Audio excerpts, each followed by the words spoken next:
আসসালামু আলাইকুম রহমতুল্লাহ। প্রিয় ভিউয়ার্স, আমরা এখন আছি হচ্ছে দিনাজপুর শহরের উপরে। দিনাজপুর শহরে আমাদের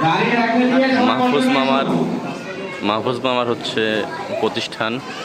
বাচ্চাদের জন্য ওই যে মোটর সাইকেল, খেলনা সহ খুব সুন্দর আয়োজন আর কি। একটা আধুনিক একটা প্রতিষ্ঠান। এই ছোট ছোট মাদ্রাসার শিশুদের জন্য সুন্দর আয়োজন। তবে এখানে সুন্দর করে সাজানো থাকলেও কোনো মূর্তি বা কোনো পশু পাখির ছবি কিন্তু নাই, যেহেতু এটা একটা মাদ্রাসা। ডেকোরেশনটা অসাধারণ, ছোট ছোট ছাত্রদের জন্য পারফেক্ট।